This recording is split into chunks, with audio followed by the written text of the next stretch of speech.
Hey everyone, it's Mark here, your firefighter, realtor, and out-of-state investor. Today I have a super special guest on, Taylor Adams, and I'm going to let her explain her story right now. Hi, thank you so much for having me. Yes, so my name is Taylor Adams. So I started investing back in 2018, essentially by accident.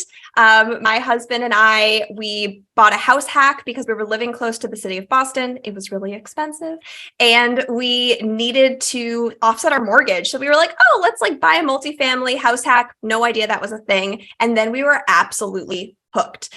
So we started then investing out of state because we lived in such an inexpensive area. And that kind of snowballed. We started with long-term rentals. We dipped our toe into syndication.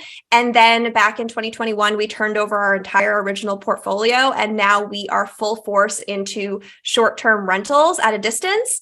And it has been a really fun and exciting journey. And yeah, excited to talk more about it. That is some awesome information right there. And, I live in Honolulu, Hawaii. So definitely we're going to get into this out-of-state investing and living in a high cost of living area. So let's kind of start with that. You said you're living in Boston, right? And the prices are super high there. So how did you, transition from looking in your market to deciding to go out of state? Yeah, absolutely. So once we got that house hack and we realized that it was called house hacking and that this was a thing that you could do and you could buy real estate, we were like, we want to do more of this. And we sat down, we looked at our finances and we were like, all right, we'll save for 10 years and then we'll be able to afford the next place locally. And that just wasn't okay. We weren't okay with that, waiting that long to buy the next property. And I remember reading this article about this woman. She was living somewhere down south in an area that was much more reasonably priced than where we were. And she had just bought a fourplex. And I was like, wow, that's amazing if you live in an area that's reasonably priced.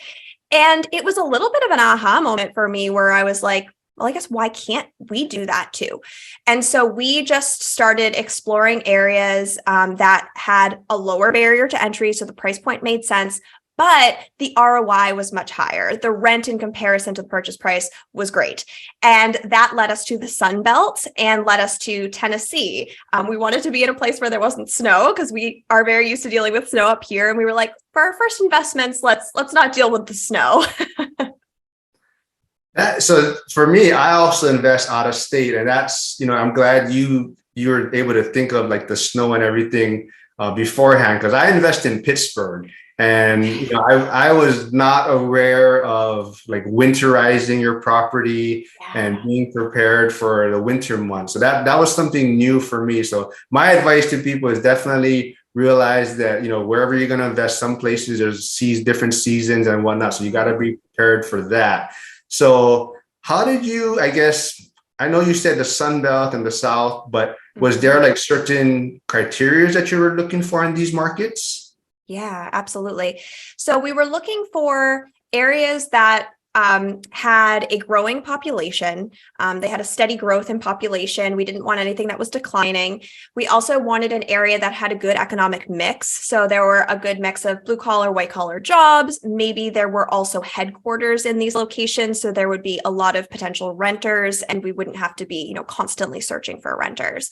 And then once we kind of circled in on an area that met that criteria, we really started looking for places where the price point versus the rent just made so much sense. Like the first property that we bought in Tennessee, we purchased it for $65,000 and the rent was $900 a month. And we were like, that makes sense to me. That sounds like some really good numbers. And those were some of the initial criteria that we were looking at so that we could settle in on a market that made sense. That does sound like a super good deal right there. I mean, 900 rent. So that's something that I think, back in, when did you actually start, you were saying again? Sorry. That's okay. So I think, that property was, it was either the end of 2018 or beginning of 2019. It was right on that cusp. Oh, that was like the perfect time to get in. Everything was meeting a lot of those 1% rule and whatnot. Yes. So as far as after finding your market or when you were looking for your market, what do you think was probably the hardest obstacle to overcome as far as investing out of state?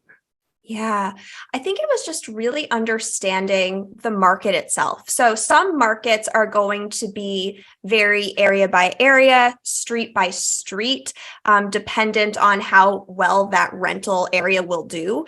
And so the way that we overcame that obstacle was really finding an agent and a property manager. We did use a property manager for these, our old properties, who was very well versed in the area. They were very well connected. They were very familiar with the streets and the area. And so what they did for us, we actually flew down to Tennessee one time to meet with the agent slash property manager, and he laid out a map for us on the table, and he circled areas, and he was like, this area is good, this area is bad, not this area, yes.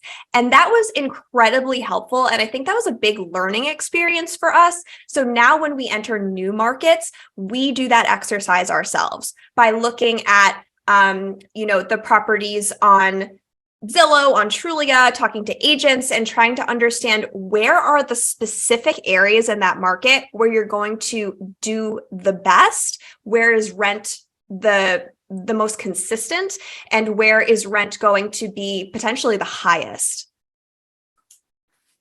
So that was super helpful. And what I kind of hear there is kind of like networking is very important in this whole process. So can you talk a little bit more about like networking and what's your take on that? Yeah, absolutely. Networking is so incredibly important. When we first started investing in real estate, we were going to networking events like 5 nights a week. It was maybe a little bit too much, honestly. I wouldn't necessarily recommend that. But we really were able to meet people who were doing bigger, more incredible things than we could have ever imagined. And I think beyond the people that you just meet that help build your team, your agent, your handy person, your contractor, your property manager, your cleaner, whoever, depending on your the asset that you're buying, it's also about meeting people who are doing things beyond your wildest dreams, because that's going to push you to do things that you never even thought of. If you told me that I was going to be where I am right now, back when I first started, I didn't even know that this was a place you could be. So surround yourselves with people who are going to push you to do things that are so outside of your comfort zone that you will have no choice but to be successful. Yeah, I totally agree. I mean, I've joined the mastermind group, and I feel like I'm the dumbest person in the room all the time, and that's where I want to be. That's good. Exactly. Exactly. It's like I said, it pushes you, and it just allows you to see what others are doing, and kind of gives you goals to set as far as where they might be, as far as they could be 10 years ahead of you, but it kind of gives you a blueprint on what to follow. So definitely, networking is super important. But I heard a lot of different types of real estate strategies you talked about. I heard like multifamily, syndications. Can you talk a little bit about going into these different type of real estate strategies? Yeah, absolutely. So when we first started, we were very heavily focused in long-term buy and hold, single family, multifamily, small multifamily properties. That was kind of our main focus when we first started. And then as we started to get more experience and meet more people, we thought that we wanted to grow our portfolio through syndication. We were like, all right, we want to start GPing deals. We want to get 125 units this year. So this was back in 2019, end of 2019. And so we were working really hard to work with investors, and that's why we're going to all of these networking events, meeting lots of people. And so we actually had a 125 unit property under contract the week that the world shut down. And we were in the middle of the due diligence period. And during that due diligence period, realized that they had misrepresented the vacancy rate. And so we ended up backing out of that deal, but thinking, oh no, it's fine. Like, we'll be back on it in 2 seconds and go make more deals. But then we decided to take a deep breath, because, we thought that the world would be shut down for 2 weeks. And obviously the reality was a little bit different than that. And during that moment where we took that step back, we were able to really evaluate kind of where we were and what we were doing. And I don't know about other people, but we definitely felt like it opened our eyes up a little bit to what we actually wanted to be doing? Were we happy with what we were doing? We were hustling really, really hard. And our goal, my husband and my goal, was to work together, to spend more time together. But really, we were just spending more time with other people. And that wasn't exactly what we wanted. And the syndications that we were looking at weren't necessarily going to get us to our money goals as quickly as we wanted to get there. And so that was a moment to reevaluate. So I'm a big advocate for looking at your strategy at any point in time and saying, does this bring me joy? Is this in alignment with my big why? Is this in alignment with where I want to be in 10 years? And if the answer is no, then that's okay. You can pivot, and we should pivot. We shouldn't just be worried about, well, I need to have 300 doors or else I'm not worthy. Like, you're worthy because you are, and you just have to find the thing that aligns with you the most. I love that. So I actually, heard you talking about that on my friend Joel Strive for 25's podcast about how you pivoted, like you looked at it, you evaluated and said, are you happy? And that really touched me as far as you got to be happy through this whole process. And I'm in a syndication deal, and a lot of my friends do syndications. However, it's so hands off at this point, and I think that's a great part of it. But at the same time, I don't quite enjoy it yet, and I'm only doing it as an LP, so I can see as a general partner, maybe you're more hands on, and it's more fun for you. But for me right now, the single family home is definitely, yes, there's headaches and there's pain to it, but I'm just enjoying the process. So that's kind of why I'm sticking more to the single family homes. But that's actually why I love how you said you pivoted and you reevaluated and want to make sure that you're enjoying this whole process. So was there a certain point where, like, a lot of people that I've been interviewing and talking to, there's kind of a why. There's something that flipped a switch or something that had, like, for me, I'm in the fire service, and the shutdowns totally changed my mindset on how risky I was being. I mean, I have a great pension and I was working towards that, but I saw people getting laid off and losing their jobs, and it just changed my whole mindset towards finances. And was there a certain moment that kind of just flipped for you? Yeah, absolutely. So I think there's two moments in my mind. So the first one was when I was still working my W-2 job, and I was working somewhere I loved. I still think back on it as really fond memories, and like it was kind of bittersweet to leave. But there was this moment while I was working there, like working my way up the corporate ladder, doing the thing, hustling, and suddenly random people that I thought would be at this organization forever started just being let go. And there wasn't necessarily a layoff, but there was a change happening. There was movement coming. And I wasn't exactly sure what it was at the time. I know what happened now. There was a little bit of a reorganization, but I didn't know that at the moment. And for me, that was a moment where I was like, these people have complete control over the trajectory of my career, my financial future, all of it. I have no control over what happens tomorrow here. And that was the moment I went home to my husband and I was like, we need to do this. Like, we need to do this thing. Like, we're already, buying properties, and like, this has been fun and we're making money and like, woohoo, great. But we need to take this seriously. This needs to happen quickly because I don't want someone else to be in charge of my financial future.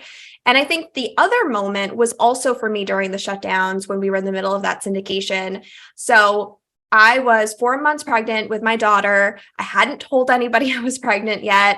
And, we had to make some, big decisions about what are we going to do? Because nobody knew what was going on.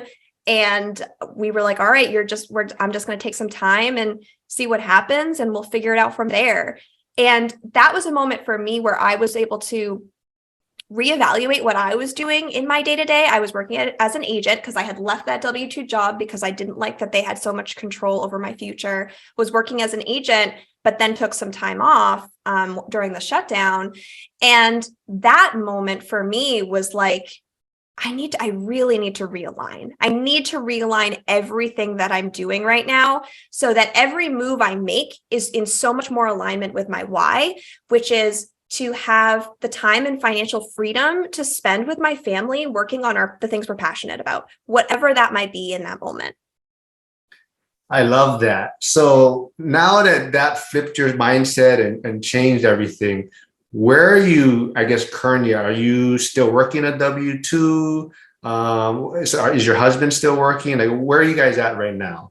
Yeah, absolutely. So this past August, so I haven't been working a W-2 since that time. So that was 2020, the end of 2019.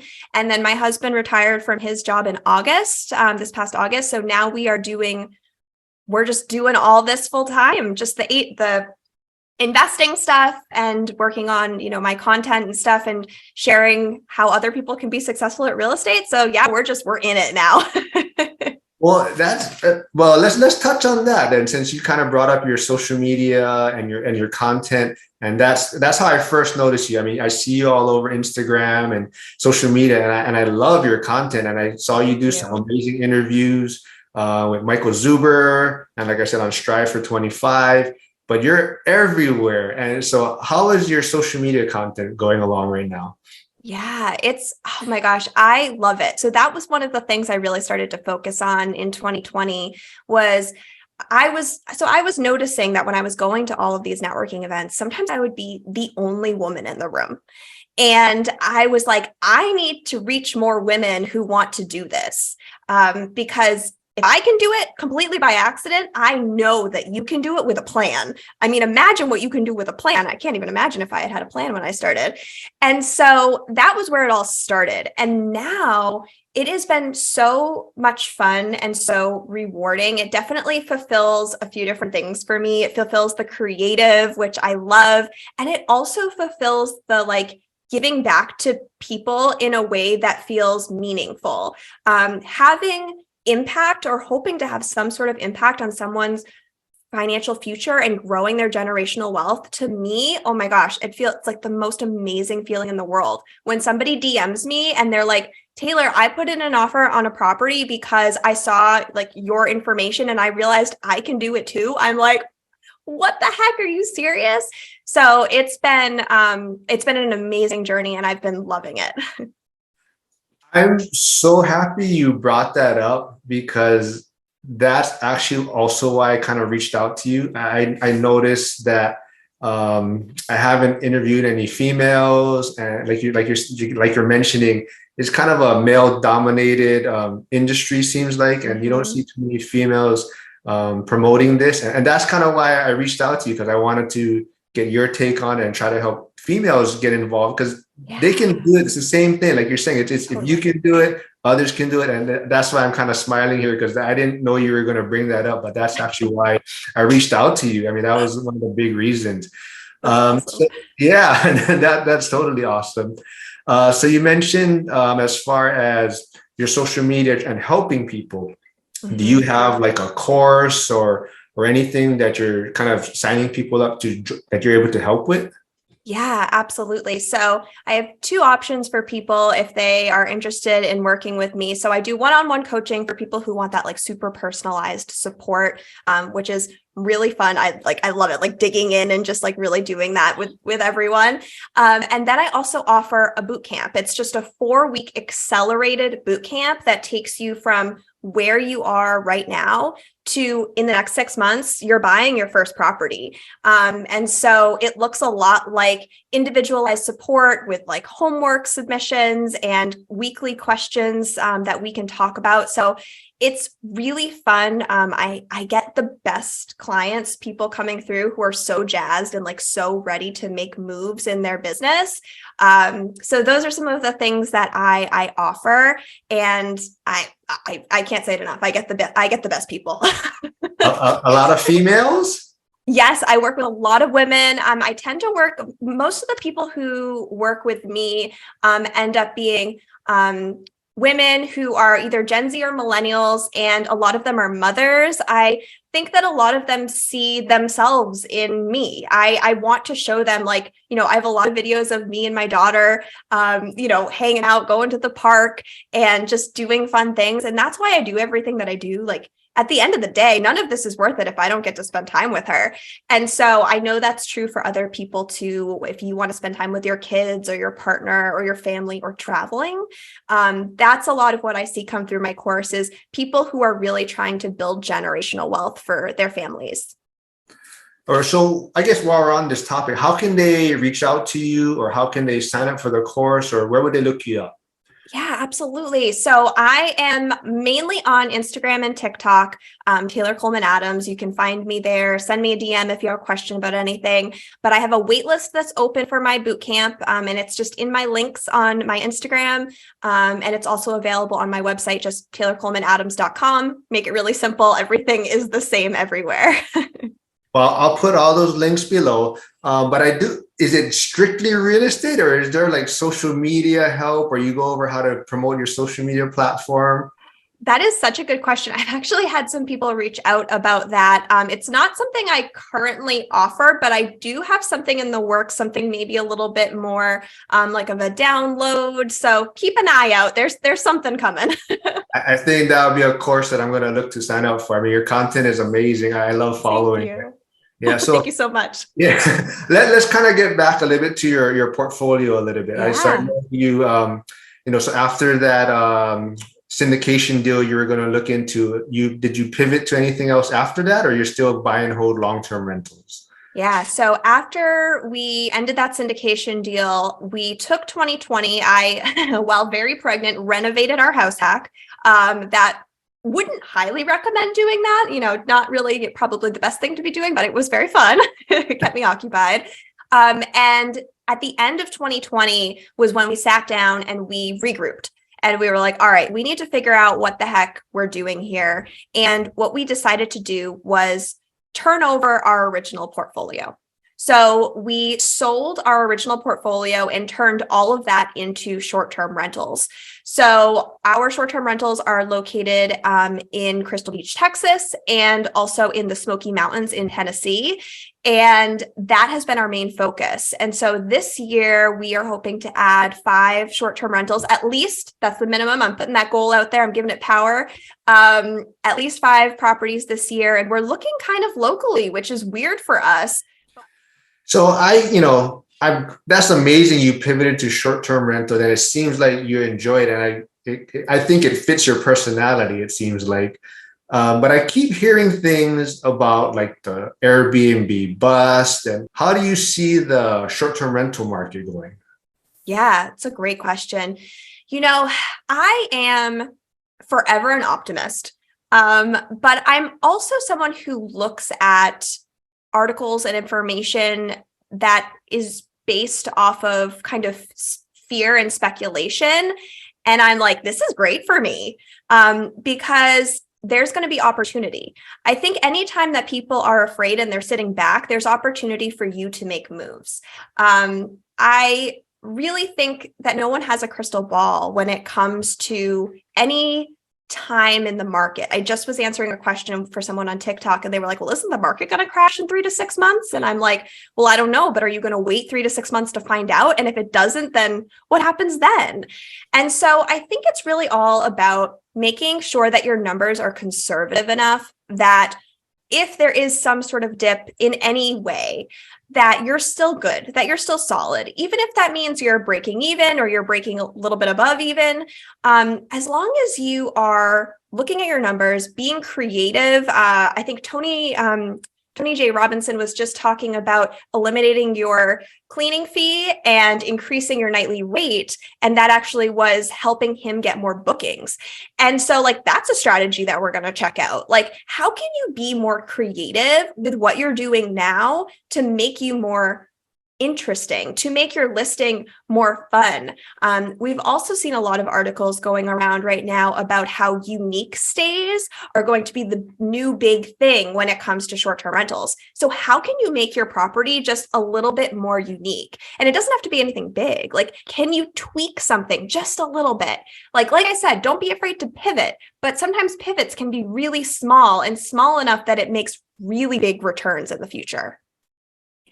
That's great advice right there. Just being able to pivot and kind of examining your whole portfolio. And like you're saying, it's not always about being in the positive. As long as you're breaking even at some point, sometimes is just to get you through these rough patches.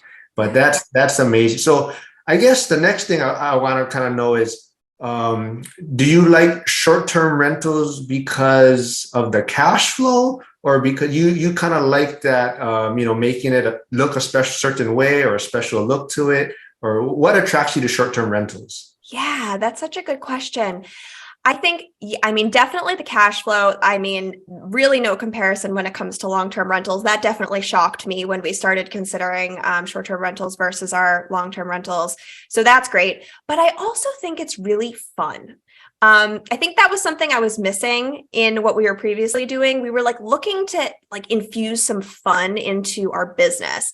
And so short-term rentals, you can create these really curated experiences for people. And even if they're not super curated, like I had a guest reach out to me and they were like, "Hey, I saw a bear outside of your house in the Smokies. Do you have the footage on the camera? Can you send it to me?" And I was like, "Oh yeah." And so I was scrolling through the video trying to find the bear. And while I was looking for that video, I saw a group of 3 cars pull up to the house. It was 3 families. They came together, they were hugging, they were regrouping. And I was like, holy moly, I get to create these, like help these people create these amazing memories with their friends and family. Like, how cool is that? Like, there's something really special about what you can do with short-term rentals. And I love that.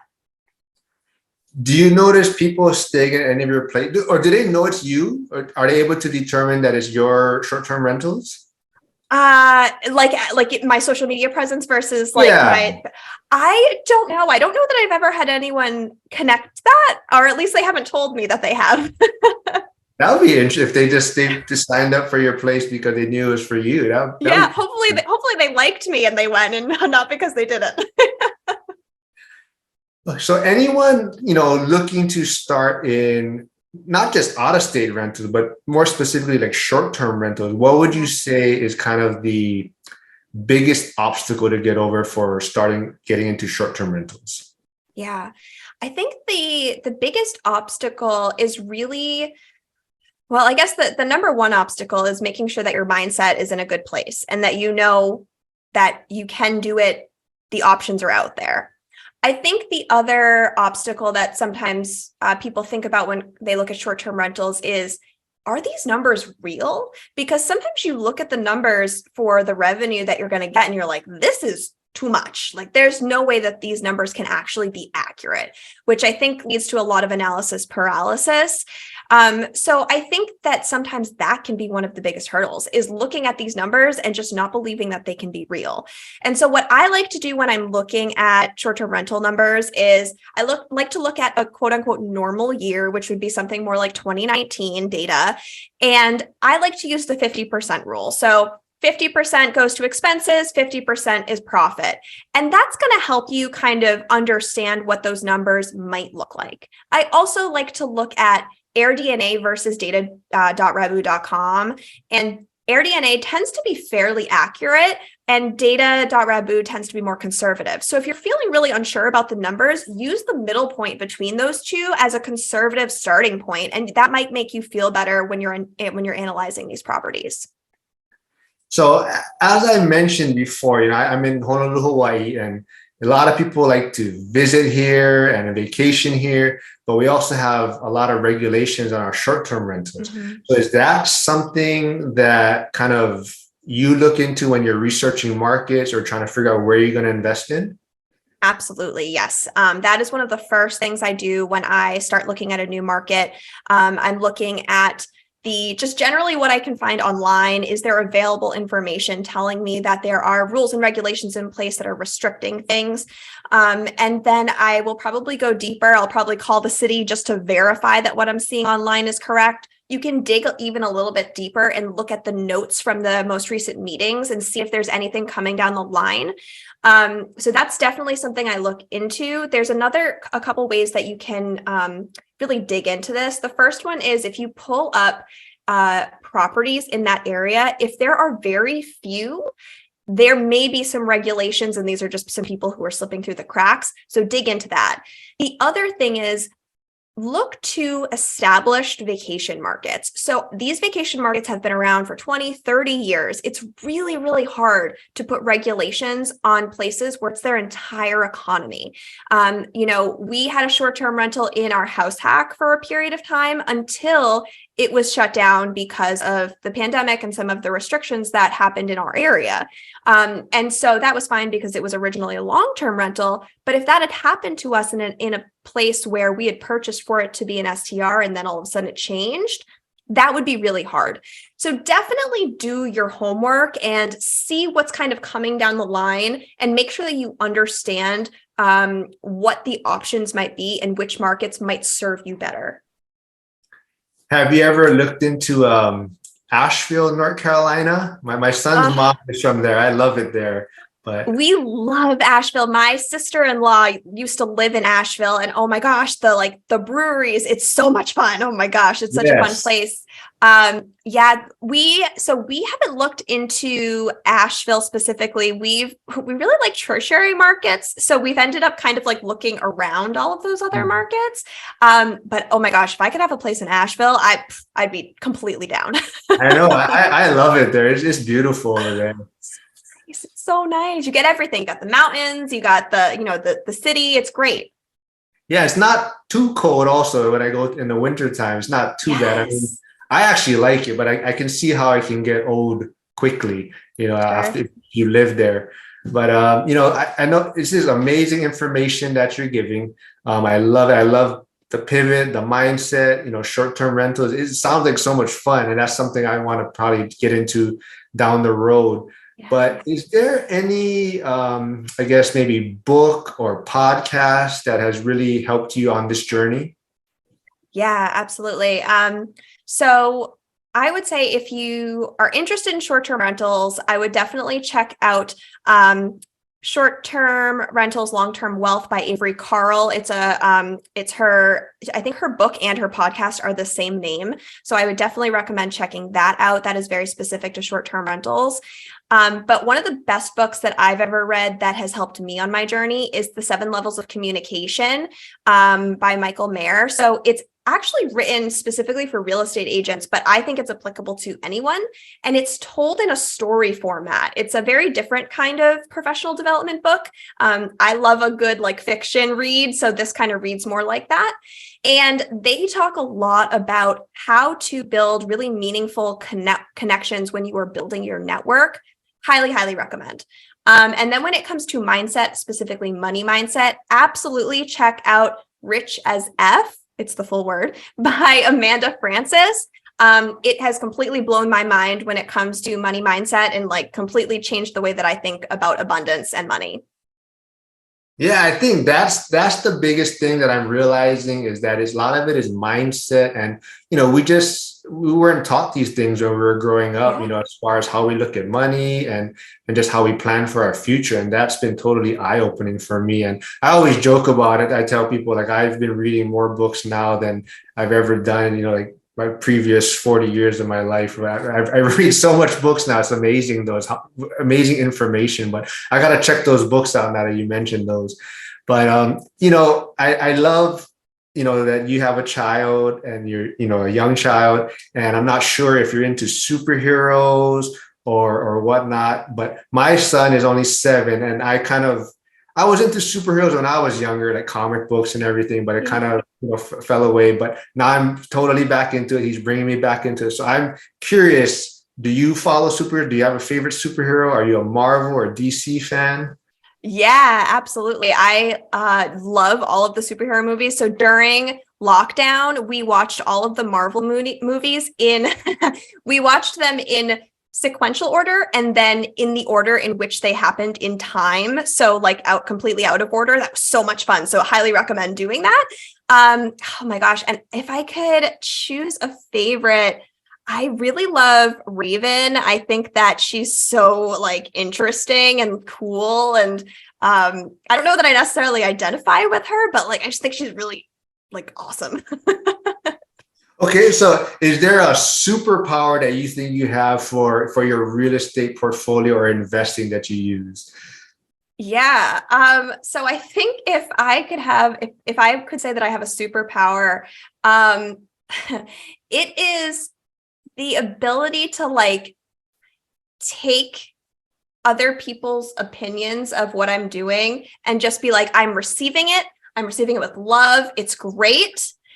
And I'm moving past it and it's gone now, unless it's like really helpful feedback. But a lot of times I think we get feedback from people who haven't done the thing that we're about to do. And it comes from a place of love a lot of the time. But you know, you can't always take every piece of advice, especially when it's like, that's really risky, Taylor, don't do that. I'm probably going to do it, do it anyway.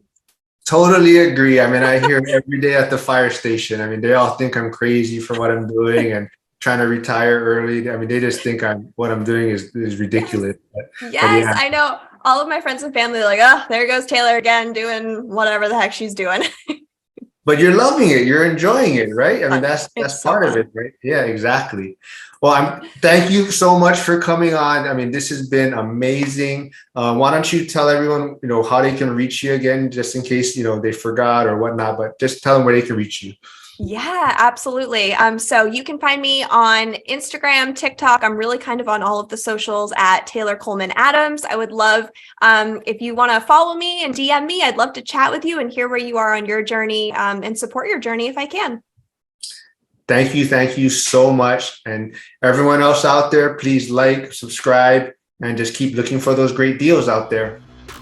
Thank you.